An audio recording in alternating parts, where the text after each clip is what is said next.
हम मीनू झा प्रणाम करै छी समस्त मिथिलावासी के।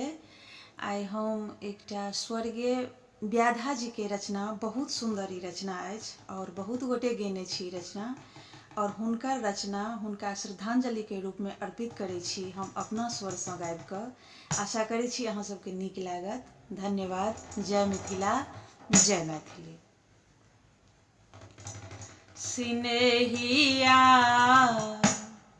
बिसरी बसल अछि गाम, सिनेहिया बिसरी बसल अछि गाम, बिसरी बसल अछि गाम, बिसरी बसल अछि गाम, सिनेहिया बिसरी बसल अछि गाम, सिनेहिया बिसरी बसल अछि गाम। कारी कारी बादरि दै छै नील गगन के दान, कारी कारी बादरि दै छै नील गगन के दान, तहिना हम रहू हिये आंगन में, तहिना हम रहू हिये आंगन में, नाचै प्रेम प्रमाण, सिनेहिया बिसरी बसल अछि गाम, सिनेहिया बिसरी बसल अछि गाम। पाथर हृदय कठोर केहन छै चिट्ठिया केरे नहीं ध्यान, पाथर हृदय कठोर केहन छै चिट्ठिया केरे नहीं ध्यान,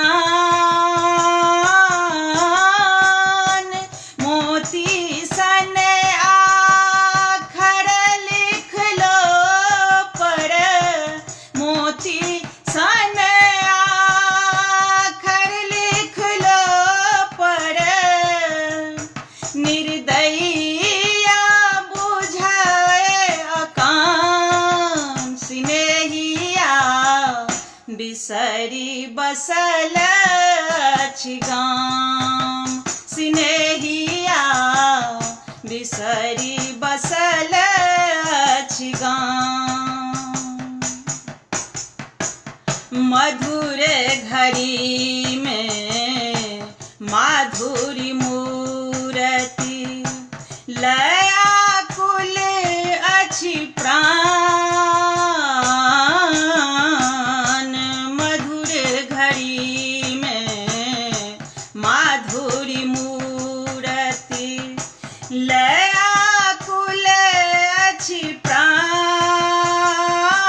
प्राण, प्रेम पवन सिंह कई अछि सदिखन, प्रेम पवन सिंह कई अछि सदिखन, जीवक कोन ठेकान, सिनेहिया बिसरी बसल अछि गाम, सिनेहिया बिसरी बसल अछि गाम। मुकुलित यौवन देखल कंतक, हियो ने आबै ध्यान, मुकुलित यौवन देखल कंतक,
बिसरी बसल अछि गाम स्नेहिया बिसरी बसल अछि गाम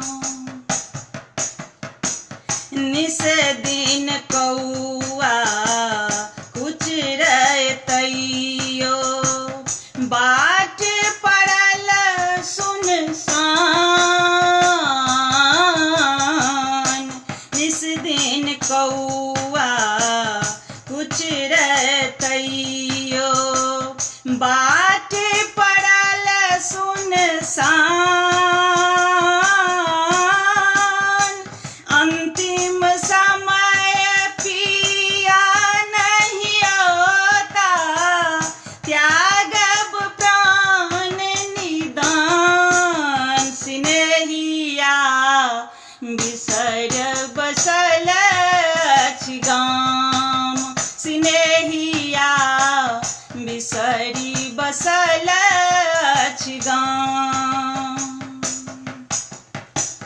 मादक मन में प्रेमक बाती तेज बड़ाए